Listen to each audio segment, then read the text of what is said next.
Channel को subscribe जरूर करें फिनेंस रिलेटेड वीडियोस के लिए। हेलो फ्रेंड्स, मेरा नाम है अभिमन्यु और आज हम लोग फैक्टरिंग और फॉरफेटिंग को देखने वाले हैं। फ्रेंड्स, ये फैक्टरिंग और फॉरफेटिंग का जो वीडियो है ये facilities for exporters and importers वाले सीरीज का तीसरा पार्ट है। फ्रेंड्स, अब हम लोग जानते हैं कि फैक्टरिंग और फॉरफेटिंग एक्चुअली होता क्या है।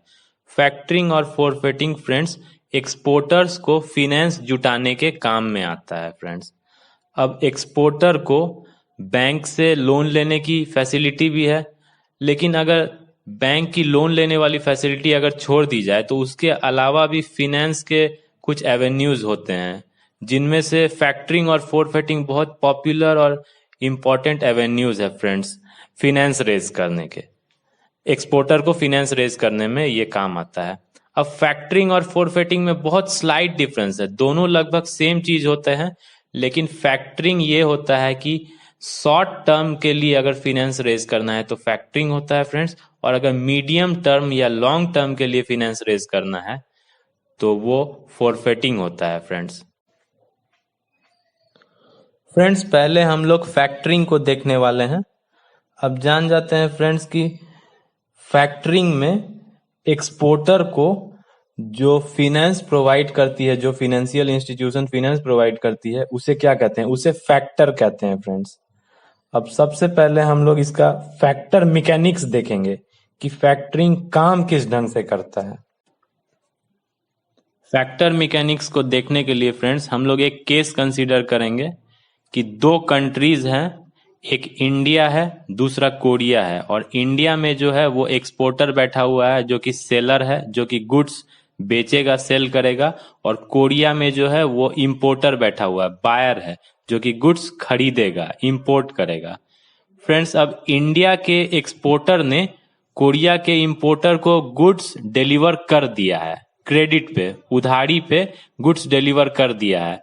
अब गुड्स या तो पहुंच चुका है कोरिया या पहुंचने वाला है, लेकिन शिपमेंट हो चुका है, लेकिन बदले में पैसे नहीं मिले हैं एक्सपोर्टर को।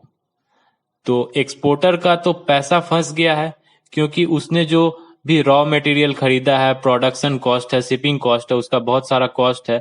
अब उसे तो पैसे चाहिए, उसे जब तक पैसे नहीं मिलेंगे तो वो फर्दर अपने दूसरे प्रोजेक्ट में कैसे मूव करेगा फ्रेंड्स। तो उसे फिनेंस की जरूरत होती है। तो यही फिनेंस जो की है वो फैक्टर प्रोवाइड करवाता है एक्सपोर्टर को। तो सबसे पहले हम ये जानते हैं कि जो उधार, जो कि सेलर को बायर से पैसे मिलने वाले हैं, एक्सपोर्टर को इंपोर्टर से जो पैसे मिलने वाले हैं, उसे क्या कहा जाता है? उसे रिसीवेबल्स कहा जाता है। और अगर ज्यादा मोर टेक्निकल टर्म में कहेंगे तो उसे बुक डेब्ट्स कहते हैं हम लोग। सेलर को जो बायर से रिसीव होने वाला है, जो रिसीवेबल्स है, उसे बुक डेब्ट्स कहते हैं। तो एक्चुअली फैक्टरिंग में होता क्या है? यही जो बुक डेब्ट्स होता है, सेलर इस बुक डेब्ट्स को फैक्टर्स को बेच देती है, सेल कर देती है, जिसके बदले में फैक्टर एक्सपोर्टर को फिनेंस प्रोवाइड कराती है। अब कितना फिनेंस प्रोवाइड कराती है? 75 to 80% ऑफ द आउटस्टैंडिंग डेब्ट का फिनेंस प्रोवाइड करवाती है फैक्टर एक्सपोर्टर को। फ्रेंड्स, फैक्टर मैकेनिक्स को हम लोग देखने वाले हैं। तो फैक्टर मैकेनिक्स में होता क्या है कि एक्सपोर्टर सबसे पहले अपने कंट्री में फैक्टर को अप्रोच करता है। जो एक्सपोर्टर के कंट्री में फैक्टर है उसे एक्सपोर्ट फैक्टर कहते हैं। सबसे पहले एक्सपोर्टर एक्सपोर्ट फैक्टर के पास जाता है और उसके पास अपना टोटल इंपोर्टर के बारे में सारा उसको डिटेल्स, इन्स एंड आउट्स देता है। अब एक्सपोर्ट फैक्टर जो है वो इंपोर्टर के कंट्री में जो एक दूसरा उसका काउंटर पार्ट रहता है, जो कि इंपोर्टर फैक्टर कहते हैं, जिसे जिसे इंपोर्ट फैक्टर कहते हैं। सबसे पहले एक्सपोर्ट फैक्टर उस इंपोर्ट फैक्टर को कांटेक्ट करता है और बोलता है कि तुम अपने कंट्री में बैठे हुए इंपोर्टर का क्रेडिट वर्दीनेस चेक करो। तो इंपोर्ट फैक्टर अपने कंट्री के इंपोर्टर का क्रेडिट वर्दीनेस चेक कर लेता है और उसके बाद फिर इंपोर्ट फैक्टर एक्सपोर्ट फैक्टर को इन्फॉर्म कर देता है कि ठीक है, इंपोर्टर क्रेडिट वर्दी उसका ठीक है, वो बिल्कुल लायक है, अब सब कुछ सही है। तो एक्सपोर्ट फैक्टर भी एकदम कंफर्म हो जाता है कि ठीक है, हम लोग फिनेंस प्रोवाइड करवा सकते हैं, बिल्कुल बिना किसी रिस्क के फाइनेंस प्रोवाइड करा सकते हैं हम लोग एक्सपोर्टर को। तो अब एक एग्रीमेंट साइन होता है, एक्सपोर्टर और एक्सपोर्ट फैक्टर के बीच में एक एग्रीमेंट साइन होता है। अब सारा एग्रीमेंट साइन हो गया तो अब फाइनेंस प्रोवाइड करवा देती है एक्सपोर्ट फैक्टर, जो है एक्सपोर्टर को फाइनेंस प्रोवाइड करा देती है। 75 to 80% फाइनेंस प्रोवाइड कर देती है। अपना जो सर्विस चार्ज है और इंटरेस्ट है ये सब काट करके फाइनेंस प्रोवाइड करती है, और 75 to 80% ही फाइनेंस प्रोवाइड कराती है आउटस्टैंडिंग डेब्ट्स का। अब क्या है कि उसने उसे फाइनेंस प्रोवाइड करा दिया है, तो अब एक्सपोर्टर के पास जितने भी डॉक्यूमेंट्स है, इनवॉइस हो गया या जितना भी एक्सपोर्ट का डॉक्यूमेंट हो गया, बिल ऑफ लैडिंग हो गया, ये सारे चीज जो है वो एक्सपोर्ट फैक्टर को दे देती है। और ये सारी चीजें फिर एक्सपोर्ट फैक्टर इंपोर्ट फैक्टर को भेज देती है इंपोर्टर के कंट्री में, और ये सारे डॉक्यूमेंट्स इंपोर्ट फैक्टर इंपोर्टर को दिखा देती है और बोलती है कि एक्सपोर्टर को पेमेंट हो चुका है एक्सपोर्ट फैक्टर के द्वारा। तो अब जो वो पैसे जो आपको एक्सपोर्टर को देने थे, अब वो पैसे आप एक्सपोर्टर को ना दे करके हमें दे दीजिए, यानी कि इंपोर्ट फैक्टर को दे दिया जाए।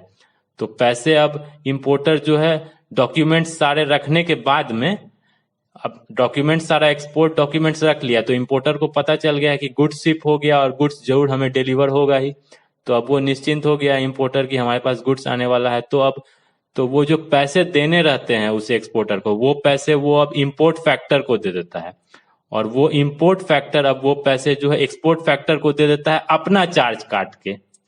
तो एक्सपोर्ट फैक्टर ने तो पहले ही फाइनेंस प्रोवाइड करा दिया है, तो अब फाइनली उसके पास पैसे आ गए हैं, तो एक्सपोर्टर का काम भी हो गया, एक्सपोर्टर को भी फाइनेंस मिल गया, इंपोर्टर को गुड्स भी मिल गया, एक्सपोर्ट फैक्टर और इंपोर्ट फैक्टर को अपना सर्विस चार्ज कमीशन भी मिल गया और इंटरेस्ट भी मिल गया। तो इस तरह से फैक्टर मैकेनिक्स हमारा पूरा होता है।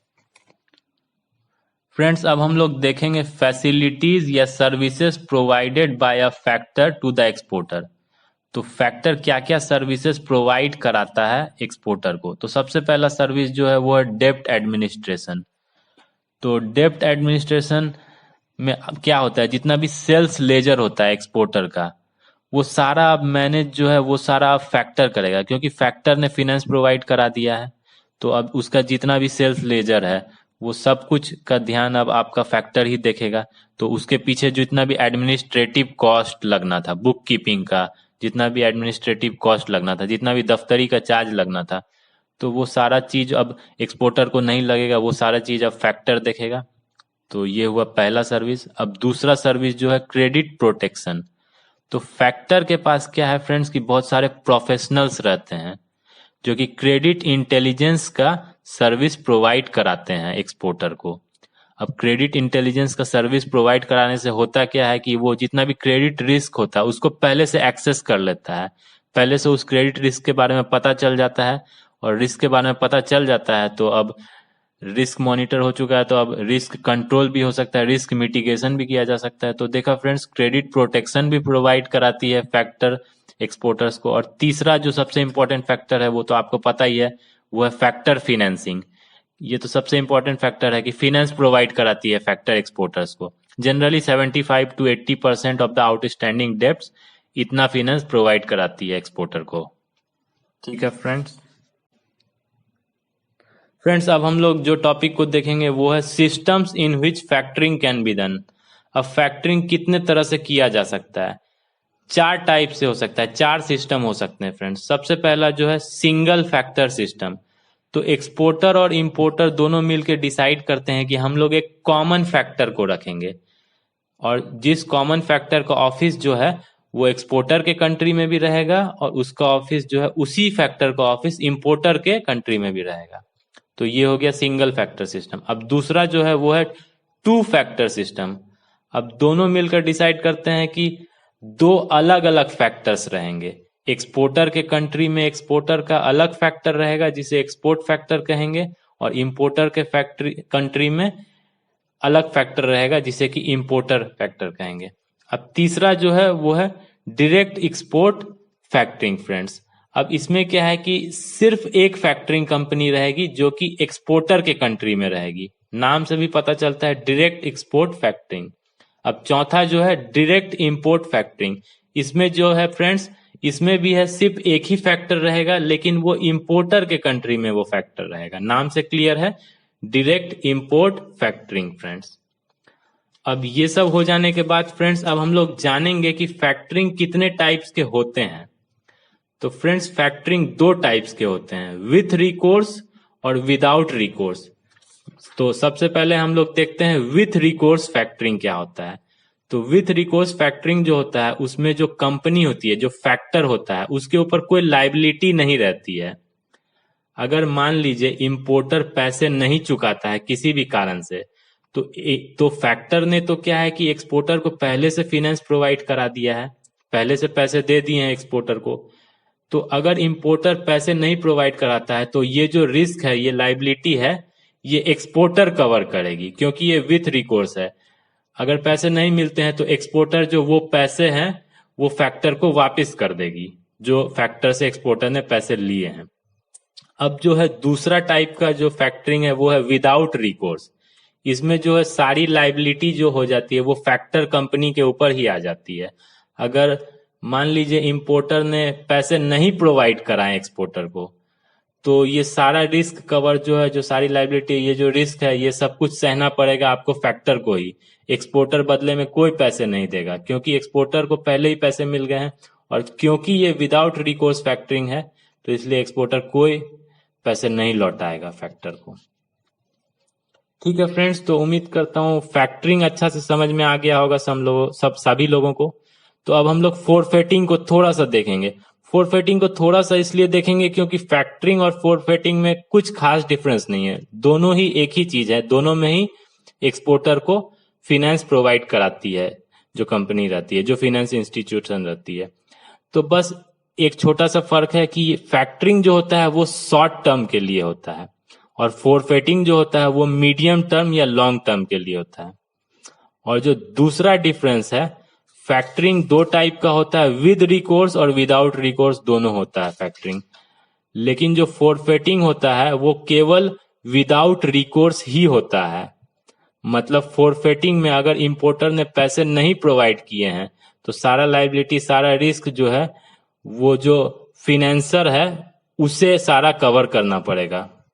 बदले में एक्सपोर्टर कोई भी उसे पैसे नहीं चुकाएगा, भले इंपोर्टर ने पैसे चुकाए नहीं चुकाए, सारा रिस्क जो है आपका वो फोरफेटर का हो जाएगा। तो यही डिफरेंस है फैक्टरिंग और फोरफेटिंग में फ्रेंड्स। उम्मीद करता हूँ ये वीडियो आप लोगों को पसंद आया होगा और पूरा फैक्टरिंग और फोरफेटिंग का कंसेप्ट क्लियर हो गया होगा। जिनको भी अच्छा लगा लाइक करें, जिनको अच्छा नहीं लगा बेशक डिसलाइक करें। और हाँ फ्रेंड्स, सबसे इंपॉर्टेंट चीज, चैनल को सब्सक्राइब जरूर कर लें ताकि फाइनेंस रिलेटेड वीडियोज आप लोगों को मिलते रहे फ्रेंड्स। ठीक है फ्रेंड्स, धन्यवाद। Have a nice day.